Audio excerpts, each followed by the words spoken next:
آج سورہ یونس مکمل ہو گئی، 11 پارے پورے ہو گئے۔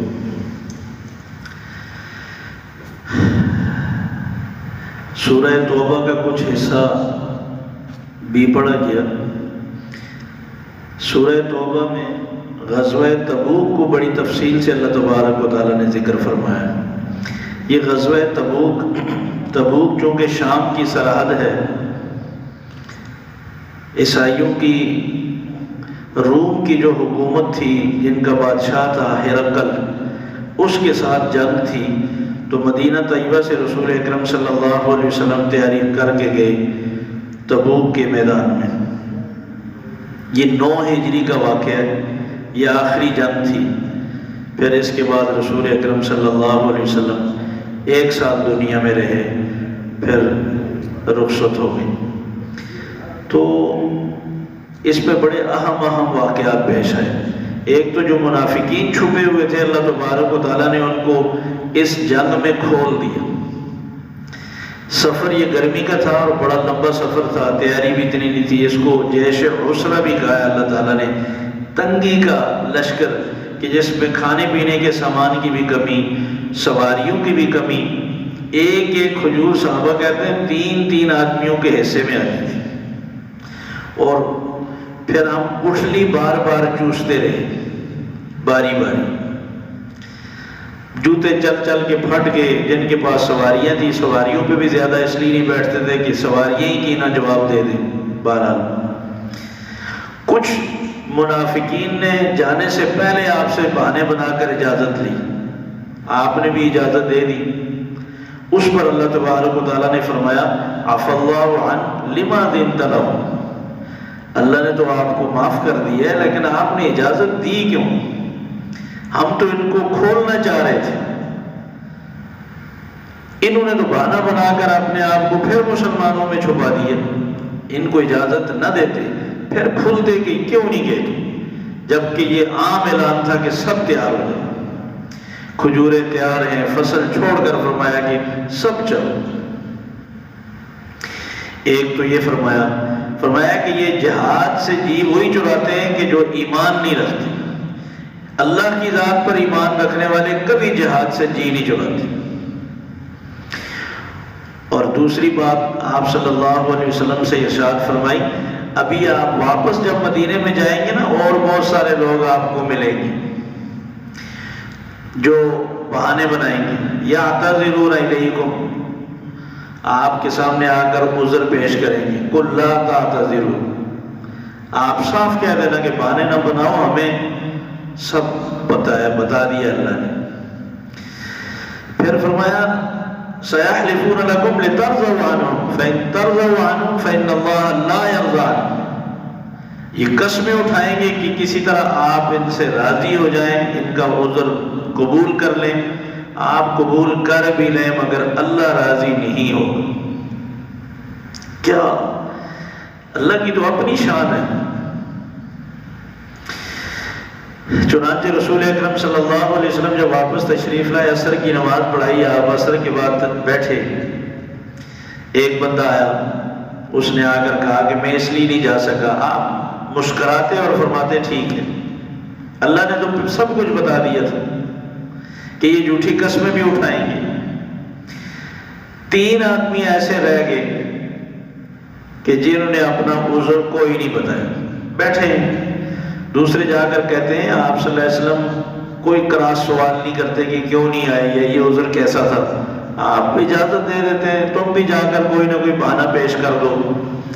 انہوں نے کہا کہ ہم جھوٹا بہانہ پیش کر دیں، آج تو ہم آپ کو خوش کر دیں گے، لیکن اس رب کے سامنے کیا ہوگا، وہ تو کھول دے گا ہمارا جھوٹ، پھر کیا ہوگا۔ اللہ کی قسم کوئی جھوٹا بہانہ نہیں بیان کریں گے، اس لیے کہ یہ جھوٹ کتنے دن تک چلے گا۔ چنانچہ رسول اکرم صلی اللہ علیہ وسلم نے پوچھا کہ ہاں بھائی تم کیوں نہیں گئے؟ کہنے لگے یا رسول اللہ کوئی عذر نہیں تھا، ہماری سواریاں بہت بڑی اچھی تھی، ہم نے سوچا کہ ہم پیچھے مل جائیں گے، بہت بڑا قافلہ ہے، وہ آرام سے چلیں گے، ہم سواری دوڑائیں گے تو ساتھ مل جائیں گے، لیکن سستی ہوئی، پھر ہم ڈر گئے کہ وہ تو بہت لمبا سفر ہے، کہ ایسا نہ ہو کہ قافلے کو بھی نہ پا سکیں، بھول جائیں۔ بس صبح و شام کرتے کرتے رہ گئے، کوئی عذر نہیں۔ رسول اکرم صلی اللہ علیہ وسلم نے فرمایا اب تمہارا معاملہ اللہ کے سپرد ہے، جب تک اللہ نے تمہیں معاف نہیں کیا ہماری طرف سے کوئی معافی نہیں۔ اب ناراض ہو گیا آپ صلی اللہ علیہ وسلم، آپ نے ان کے گھروں میں پیغام بھیجا کہ گھر والے بھی کوئی بات نہ کریں، سارے صحابہ میں اعلان کر دیا کہ کوئی آدمی ان سے بات نہ کرے۔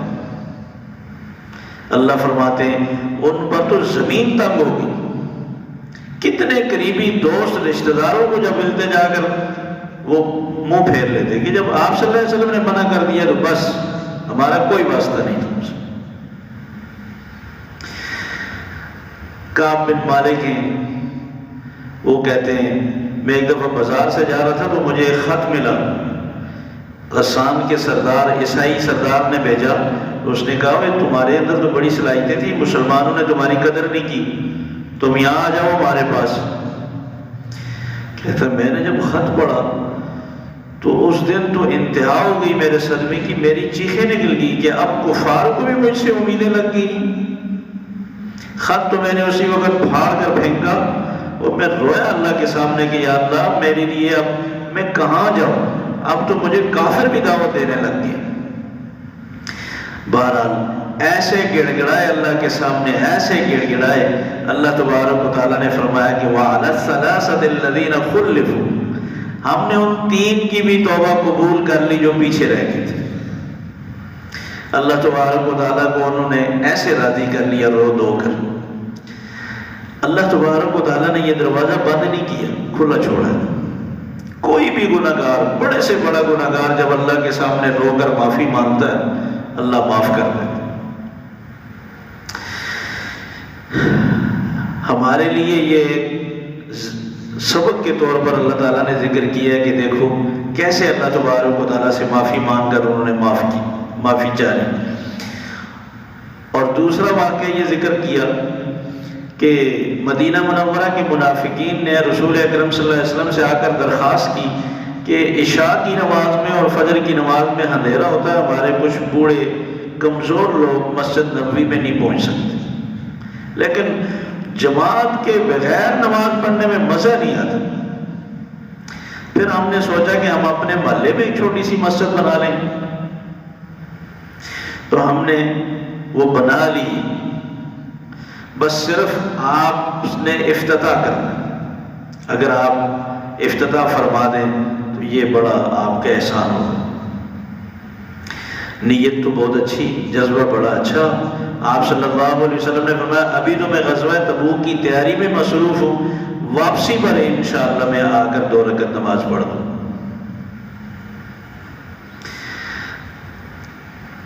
اب یہاں صرف ان لوگوں کی طرف سے یہ فرمائش آئی تھی اور رسول اکرم صلی اللہ علیہ وسلم نے وعدہ فرما دیا تھا کہ واپسی میں آؤں، کوئی حقیقت آپ کے علم میں نہیں تھا کہ یہ کیا چکر ہے۔ واپسی میں جب آپ صلی اللہ علیہ وسلم نے ارادہ فرمایا جانے کا تو اللہ تبارک و تعالیٰ نے فرمایا وَالَّذِينَ اتَّخَذُوا مَسْجِدًا ضِرَارًا وَكُفْرًا وَتَفْرِيقًا بَيْنَ الْمُؤْمِنِينَ وَإِرْصَادًا لِمَنْ حَارَبَ اللَّهَ وَرَسُولَهُ مِنْ قَبْلُ۔ وہ جو مسجد ہے نا وہ ثواب کے لیے نہیں ہے، ضِرَارًا، وہ تو اسلام کو نقصان پہنچانے کے لیے بنائی گئی، وہ کفراً اسلام کے لیے نہیں بنائی، وہ کفر کے لیے بنائی ہے، تفریقاً مسلمانوں میں اختلافات پیدا کرنے کے لیے، غلط فہمیاں پیدا کرنے کے لیے میٹنگ روم بنایا ہو، وہ ارصاداً، یہ تو مخالفین کا مورچہ تیار ہوا ہے۔ اتنی بات ہے، یہ تو وہی بتا سکتا نا جو دلوں کے راز جانتا ہے، غیب جاننے والا صرف اللہ ہے۔ اب رسول اکرم صلی اللہ علیہ وسلم نے تو وعدہ فرما دیا، وعدہ خلافی تو گناہ ہے۔ اللہ تبارک و تعالیٰ نے فرمایا لا تقم فیہ ابدا، کبھی بھی نہیں جانا۔ لمسجد اسس علی التقوی من اول یوم احق ان تقوم فیہ، وہ جو مسجد قباء جس کی بنیاد تقوی کی بنیاد پہ رکھی گئی ہے، وہ زیادہ مستحق ہے کہ آپ وہاں جائیں۔ رسول اکرم صلی اللہ علیہ وسلم نے ارادہ بالکل بدل دیا کہ یہ تو اللہ تبارک و تعالیٰ نے منع فرما دیا اور یہاں تو مقصد ہی کچھ اور ہے۔ آپ نے بندے بھیجے کہ جاؤ اس کو گراؤ اور جلا دو۔ چنانچہ یہ بات اب کھلی کہ یہ نماز کے لیے نہیں بنائی گئی، یہ کچھ اور مقاصد ہیں اس کے پیچھے۔ شریک ہونے والے جو جہاد میں گئے، اللہ تبارک و تعالیٰ نے ان کو خوشخبری سنائی، ان اللہ اشتری من المؤمنین انفسهم واموالهم بان لهم الجنہ، اللہ نے تمہاری جانیں، تمہارا مال جنت کے بدلے خرید لیے، سودا ہو چکا، تمہیں یہ سودا مبارک ہو۔ جنہوں نے وفا کی اس سودے میں اپنا مال بھی قربان کیا، اپنی جانیں بھی قربان کر دی، انہیں مبارک ہو۔ فاستبشروا، انہیں خوش ہونا چاہیے، اللہ کے ساتھ یہ سودا گھاٹے کا نہیں ہے۔ اللہ تبارک و تعالیٰ تمہیں ایک ایک قدم پر جنت میں اعلیٰ درجات دیں گے اور اس پر اللہ تبارک و تعالیٰ انعامات دیں گے۔ اللہ کے راستے میں لڑنے والوں کے لیے اس سے بڑی خوشخبری کیا ہو سکتی کہ اللہ خریدار ہے ہماری جانوں کے، حالانکہ اللہ خالق ہیں، اللہ مالک ہیں، مگر فرما رہے نہیں میں تم سے خرید رہا ہوں۔ جو چیز بیچی جاتی ہے تو اس کی قیمت لازم ہو جاتی ہے، تو جو جان دینے والے لوگ ہیں، جو اپنا خون بہانے والے ہیں، تو جنت پھر ان کے لیے لازم ہو جاتی ہے۔ اللہ یہ سعادت سب کو نصیب فرمائے۔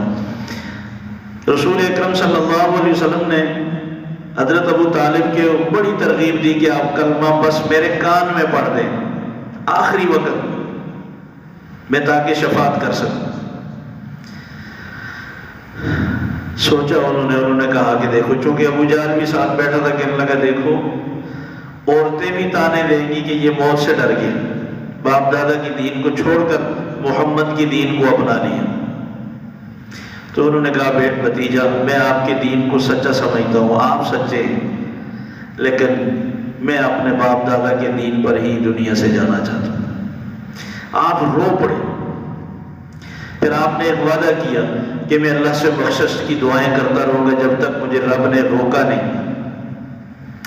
امام بخاری رحمۃ اللہ علیہ نے یہ آیت ذکر کر کے لکھا ہے کہ ما کان للنبی والذین آمنوا ان یستغفروا للمشرکین ولو کانوا اولی قربی، کسی نبی کے لیے، مومن کے لیے جائز نہیں کہ وہ کسی بھی مشرک کے حق میں دعائے مغفرت کرے، بھلے وہ قریبی رشتہ داری کیوں نہ ہو۔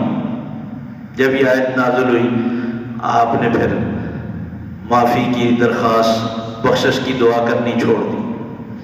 صحابہ نے رسول اکرم صلی اللہ علیہ وسلم سے کہا کہ ابراہیم علیہ السلام نے بھی تو دعا مانگی تھی اپنے والد کے لیے جبکہ وہ بھی مشرک تھے۔ فوراً جواب میں اللہ تبارک و تعالیٰ نے آیت نازل فرمائی اسی کے بعد، وَمَا كَانَ اسْتِغْفَارُ إِبْرَاهِيمَ لِأَبِيهِ إِلَّا عَن مَّوْعِدَةٍ وَعَدَهَا إِيَّاهُ، ابراہیم نے وہ وعدہ پورا کیا جو گھر سے نکلتے وقت اپنے ابا سے وعدہ کیا تھا، بس اس کے بعد پھر ابراہیم نے بھی کبھی دعا نہیں مانگی اللہ کے منع کرنے کے بعد۔ تو یہ ہر مسلمان کے لیے بھی، ہم تو بڑے خوش نصیب ہیں کہ ہمارے باپ دادا مسلمان رہے ہیں، اور اس سے بڑی سعادت کیا ہے کہ ہم صبح و شام ان کے لیے دعائیں مانگیں۔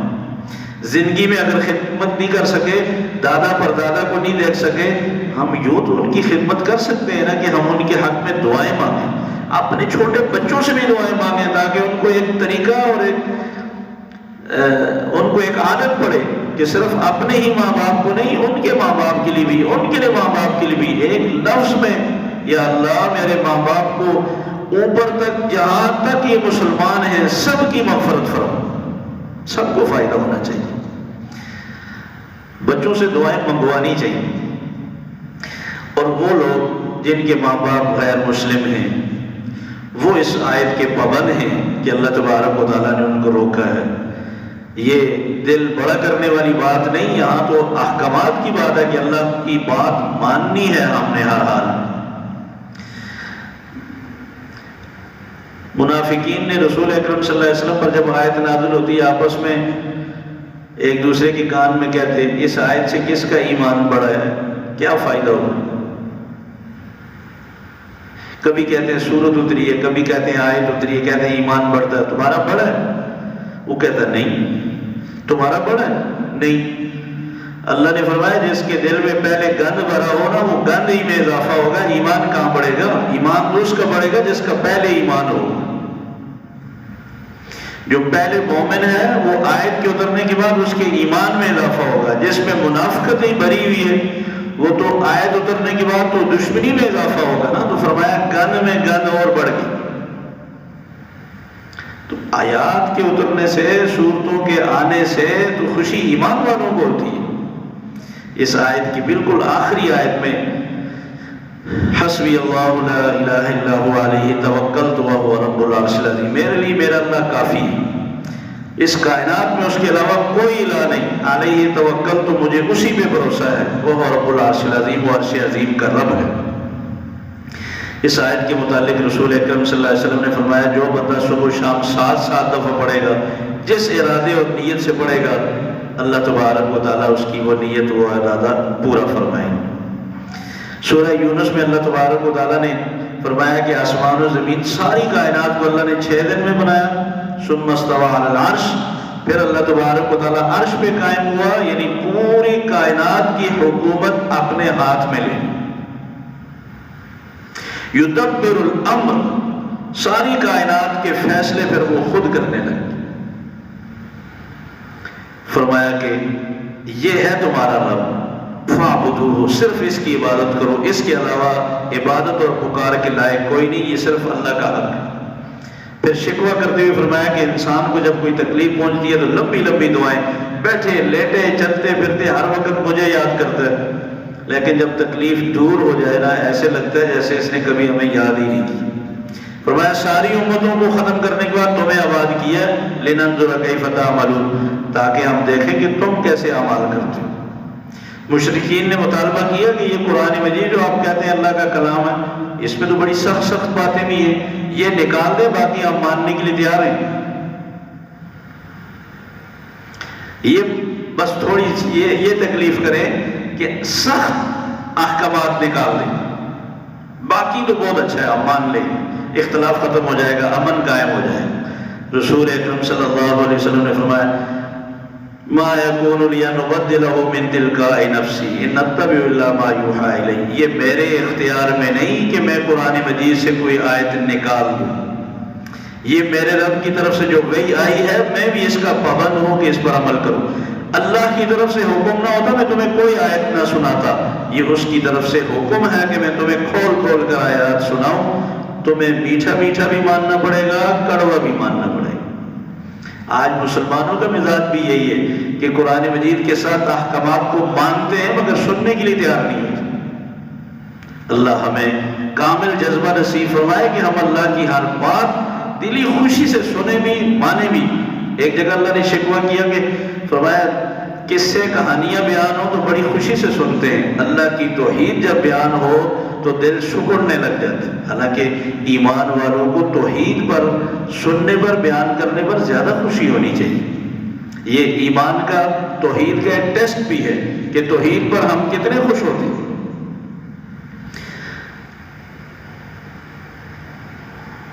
فرمایا کہ اے لوگوں، یہ جو تم گناہ کرتے ہو، نافرمانی کرتے ہو، اس کا نقصان اللہ کو نہیں ہوگا، اللہ کے نبی کو نہیں ہوگا۔ انما بغیکم علی انفسکم، اس کا وبال نقصان تمہیں ہی ہوگا۔